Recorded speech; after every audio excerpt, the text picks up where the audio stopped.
Hey YouTube, what's up? My name is Josiah Dorwart.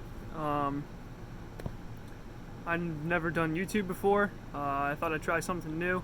A couple buddies of mine were decided to maybe do a thing on Pokemon Go, or decided to do some shooting tricks, with rifles or stuff like that. Basically, I wanted to do a channel basically about hunting. If any of you guys are big into hunting, and you need some tips about hunting, I'm for giving out advice and whatnot. I love hunting. Even though I haven't hunted in the past 3 or 4 years, only because I've been going through a lot of financial problems in the past couple years. But this year, I was fortunate enough to be able to save up enough money, get my hunting license again this year. And I'm extremely excited to get out this year.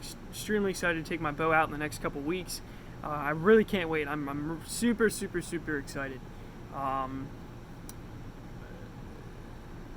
If you guys are going out for whitetail or black bear, or even if it's just small game, do it. I'm telling you, do it. Hunting is definitely, for me, has healed me from anxiety. I had a bunch of anxiety when I was a kid, and hunting was just one of those things where I was able to be free, to be like a normal person again, like a normal kid. And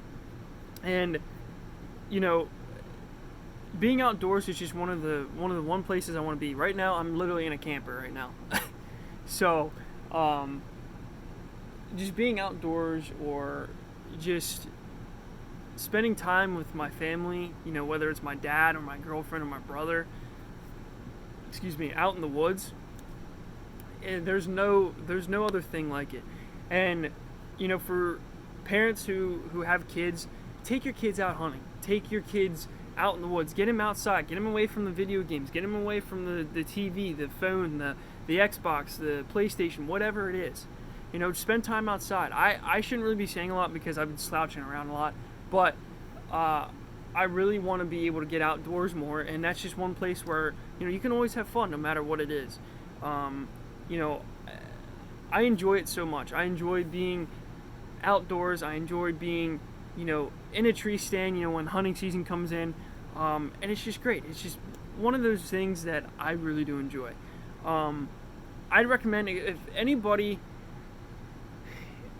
and another thing that has helped me a lot is shooting. Shooting does a lot for me. I've been shooting archery since I was, I don't know, probably like 4 years old. And it was just something that I'm really good at. I've been doing archery, like I said, since I was 4 years old. I still do it. I continue to do it. That's why I've always wanted to get into competitions, just never had a chance to. And there's really not a whole lot of money in it anyway. And I'm not even doing it for the money, but it is very expensive though to even do it. And I don't have money to be able to just fork out just to be able to go, to a new competition every single time. Even shooting shotgun, or I just bought 2 new pistols a couple months ago. I bought a Ruger 380, LCP 380. Very awesome gun, very easy to conceal. I love it. It shoots great. I love it. And I bought a Ruger EC9 9mm, and I love that gun. I love that gun more than you know. It shoots great. It's got now the handle is a little thin. I'd like to have something that's a little bit more thicker than that, but that's okay. I do enjoy shooting, and that's one of those things that gets me away from being being around society, or being around, because I actually do live in the city. I'm just at my parents' place actually, but even being here gets me away from the city. And unfortunately, I hate living in the city. No offense to anybody else that lives in the city, but I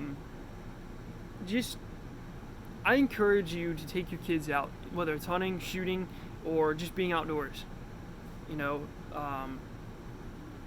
It's just a place where family can connect with not only their kids, but kids can also connect with their parents. And that's how I connected with my dad. My mom, she's not, enough about me, enough about my family. But anyway, point is, I just want to be able to express, what the outdoors means to me. I want to be able to share it with everybody else. And I want to be able to make a channel about hunting, or, whether it's being outdoors or whatever it is. Or even in, like I've suggested earlier, my friends and I want to do a Pokemon Go channel. We'll probably do that too. But this was just a video to let you guys know about what I'm going to be doing. So, because we might do a separate YouTube channel for Pokemon Go, and I'm probably just going to do this for hunting and shooting. I'm going to try to get my girlfriend in on this. I don't know how well it's going to go, but I will tell you guys this. The best thing I can tell you, especially for hunting, especially for my end, is be somewhere, set your tree stand up early. Okay, that's what I do. But I keep my tree stands up all year long, but I maintain them. My dad and I, we go out all the time, whether it's through the year or throughout the year. We clean it up a little bit. We get everything cleaned out perfectly, have perfect shooting lanes. And that's what I suggest. Get up in a tree stand when you set it up and check your shooting lanes. See what needs to be cut, what branches need to be cut, what bushes need to be set aside, or whether you're either that, if you're in a ground blind, do the same thing. Check your shooting lanes. If there's stuff in the way, move it. Or if you don't have enough cover, especially in a ground blind, take some of that stuff you've cut and use it as camo. Lean it up against the blind, and just cover that blind in so that way the deer can't see it. And because you want the deer habitat to get used to your blind or your tree stand, so that's why I put it up, early spring, and I usually take it down a little bit after rifle season. Once rifle season's over, I take my tree stands down and then I put it back up and towards springtime. But you want the deer to get used to not only your ground blind but your tree stand or whatever else you have. Whether it's whether you're in an open field in corn stalks, you want to hide that. You want to hide your ground blind. Use corn stalks. Set it up against the ground blind and hide it in with the other corn stalks. Or if it's just open, just let it open. I mean, the deer will eventually they'll come around to where it's in their habitat. They're used to it and they don't care. It won't bother them. The other thing I suggest, if you're stalking, I never do stalking. I've only done it maybe like once or twice. I wouldn't recommend it only because of the fact that you have a chance of moving your game, running the game off. I love to just sit in a tree stand. That's me, because I don't have to do a lot of walking and I don't have to worry about spooking the deer or spooking whatever I'm hunting. If you are doing stalking, that's fine, perfectly fine. What I suggest to you is you want to make sure you want to have a lot of scent cover. Spray every inch of your body or every inch of your clothes down, whether it's your hat, your glasses, everything, even your equipment, whether it's your gun or your bow or your crossbow, or even if you're hunting with a pistol. I don't know if there's a lot of people that even do that kind of thing, but I spray down everything. I even spray down my rifle, whenever I'm out in rifle season. I spray down my bow, especially when archery season comes in. That is very critical. If you don't have your stuff sprayed down, those deer are going to smell you and they're going to run off, and that's not what you want. And the other thing you want to be careful of is, especially, you want to make sure when you're in an area, especially when hunting season comes in, you want to make sure that area is very, very well where the deer aren't going to smell you. Check your wind all the time. Check your wind before you get in your tree stand or whether you're stalking or whatever you're doing. If it's in a ground blind, you really don't got to worry about it because the deer really don't smell you that much, especially if you're in an enclosed ground blind, like a wooded ground blind, if you know what I'm trying to say. That is very crucial. Very, very, very crucial. The other thing I got to say is, just have fun with it. If you don't get anything, so what? Just be glad you're out in nature. I'm glad to be able to be out in nature when I want, whenever I can, especially during hunting season. Now, even though I may not get out all the time, that's okay.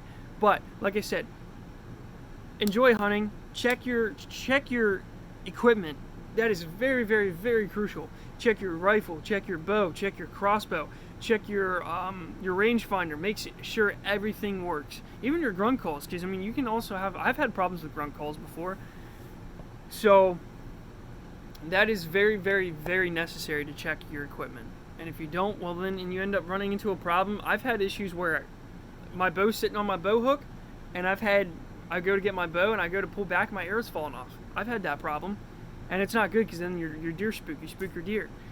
So, and the other thing you want to do is to set trail cameras. Please, guys, I'm telling you, that is the one thing you need to do.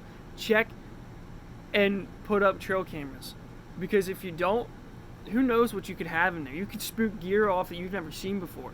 Now, the only reason why I don't set up trail cameras, and I haven't been able to, is one, because I'm in a financial problem, and two, because we don't really have a whole lot of area to really put trail cameras up. So that is one thing you guys should think about doing. I suggest that you do it, because it makes things 10 times easier. It's easier for you to plan out your hunting season, especially when it comes to rifle season, because then you can see what deer you have in there. Archery is kind of the same thing, but I mean, it depends. So guys, I mean, right now that's all the information I can give you right now, and I'll try to keep updating it. Like I said, hit the subscribe button down below.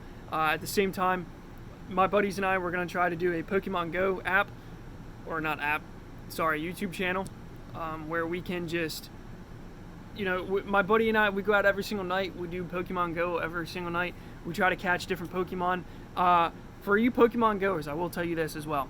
I know that I'm totally getting besides the point. I've been noticing there's a shiny thing going on on Pokemon Go right now. If you want to look for shinies, go to cemeteries. I'm telling you right now, because nobody else goes to them. They're completely open. Not many people go to the Pokestops in there, and there's usually a couple gyms in there. At the same time, I was just over on 22 in Harrisburg, closer to Harrisburg, and I caught a shiny. I caught a shiny Taurus, and I didn't expect it, because they say that a lot of your shinies, about, 1 in 450, if you're not in a community day, is when you get a shiny. So 1 out of that 450 is a shiny. On community day, you have more chances of, I think it's 1 out of 25, you're more than likely to get a shiny. So right now, that's all I have for you guys. If you have any questions or any comments or anything, put them down below, and hit that subscribe button. See you guys later.